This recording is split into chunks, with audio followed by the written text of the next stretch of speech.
Ralph Ellison's famous 1952 novel, Invisible Man, expertly navigates the massive world of underlying themes and motifs, a trait that characterizes most respected and timeless books.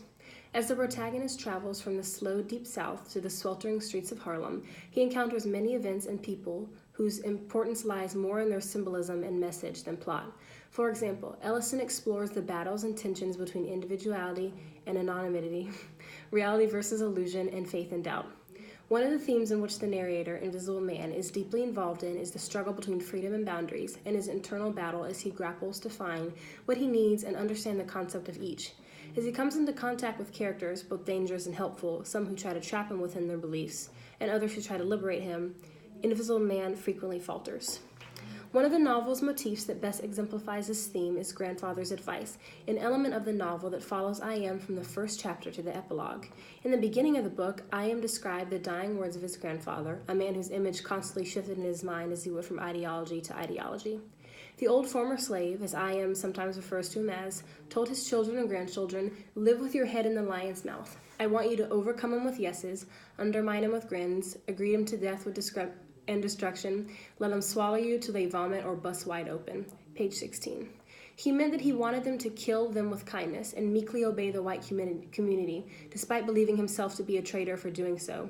This advice was also meant to be understood as counsel to the new society in which blacks must bind together in order to progress and coexist with whites simultaneously without segregation. In order to succeed, blacks need support of whites, but it is necessary to not become blinded to their true intentions. The whites also pretend to be helpful despite their true ideas. I Am is very upset and conflicted with this message and reacts a bit differently every time he sees grandfather's advice manifested in another character.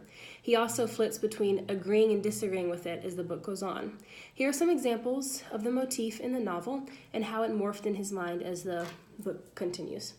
One example of grandfather's advice manifested in another person was the vet on the bus to New York. The vet's words rang true to grandfather's counsel about playing the game with whites. And here's our quote: "Remember, you don't have to be a complete fool in order to succeed. Play the game, but don't believe in it, even if it lands you in a straitjacket or a padded cell. Play the game, but play it in your own way, part of the time at least. They wouldn't see you because they don't expect you to know anything, since they believe they've taken care of that." Page 153 to 154. This is a perfect example of a character just trying to warn I Am to wake up to his predicament, to white powerful people's views of blacks. And just like grandfather, he informs I Am about the success that can be found by simply obeying whites and hiding true intelligence, while also refusing to become blind to the powerful race's true intentions. Another manifestation of grandfather's advice, which I Am may not have even recognized as such at the time, was in Peter Wheatstraw, an old homeless man pushing a cart full of rolls and rolls of blueprints through Harlem. And this is a visual of the blueprints. The old man, who also called himself Blue, never mentioned remaining meek and demure around white people, but he tried to explain to I Am a point in which he would not understand until the end of the book, that people change plans, and it is perfectly acceptable to do so, to transform ideas and be adaptable.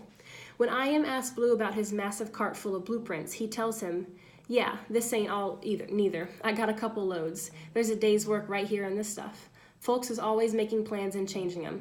I Am replies, "Yes, that's right, but that's a mistake. You have to stick to the plan."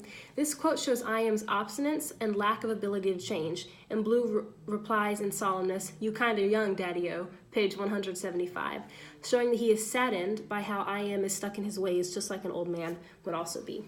Peter Wheatstraw is also evidence of the advice about black people sticking together, because he said to I Am, "Now I know you from down home. How come you trying to act like you never heard that before? Ain't nobody out here this morning but us colored. Why are you trying to deny me?" Page 173.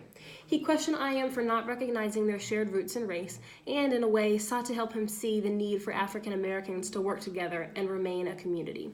He appealed to I Am through their shared Southern roots, referencing African American folklore like the seventh son or being born with caul over the eyes, superstitions, or even talking about greens, a common Southern staple. Later, I Am received an anonymous letter while he worked for the Brotherhood, a communist organization, and it certainly exemplifies the motif. The lines are incredible evidence, blatantly asking I Am to slow down and obey whites. Here's the quote: "You are from the South, and you know that this is a white man's world, so take a friendly advice and go easy so that you can keep on helping the colored people. They do not want you to go too fast and will cut you down if you do so." Page 383. In fear, I.M. calls Brother Tarp, one of the brothers of the Brotherhood, into the room to ask him where the letter came from. And here's another quote, looking up, received another shock. Grandfather seemed to look from his eyes. Page 384. This is further proof that not only was I.M. frightened of the letters were certainly painful to him in the past, but also of his grandfather's advice still living on, now in the form of a letter and in the eyes of a friend. But Brother Tarp's brief physical appearance as I.M.'s grandfather was not the only time in which he appeared to be the old man. Even after his eyes returned to normal, his words manifested the motif.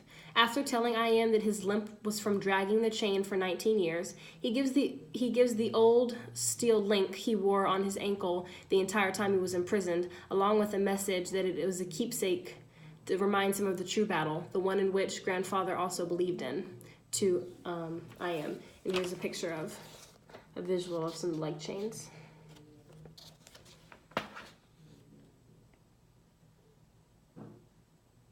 Sorry, hold on one second. Okay. He tells I.M., I've been looking for freedom ever since, son.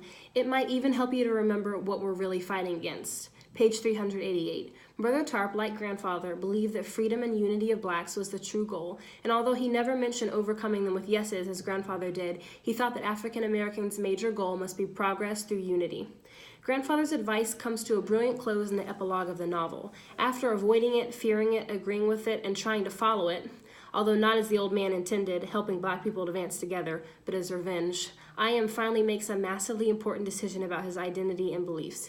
He realizes that obeying the whites, yesing them to death, and pretending to do as they ask is only choking himself, and decides to come out of his hibernation in his basement apartment with a whole other identity, one not formed from others' beliefs and ideals, such as the Brotherhood's, but his own.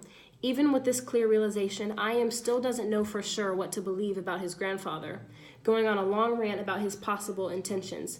Did he mean say yes because he knew that the principle, which is freedom, was greater than the men, greater than the numbers and the vicious power and all the methods used to corrupt its name? Page 574. Most importantly, the epilogue also explains how the motif fits into the theme of the battle between freedom and boundaries that I.M. faces throughout the novel. While sometimes the motif function as freedom, such as when I.M. decides to accept grandfather's advice, which he interprets wrongly since grandfather wanted his counsel to be used to help blacks strengthen themselves, to seduce a young woman to get revenge on the Brotherhood, frequently I.M. sees it as a boundary, something to be dreaded and avoided. Whenever he comes across a figure like the vet or something that reminds him of the motif, he tries his best to forget it and move along, therefore fearing its implications and believing it to be a wall. At the end, he discovers that identity and freedom are inevitably linked, and when he finds his identity, he finds his freedom. With and without grandfather's advice. He was able to ponder the meaning, but also rejected the yesing.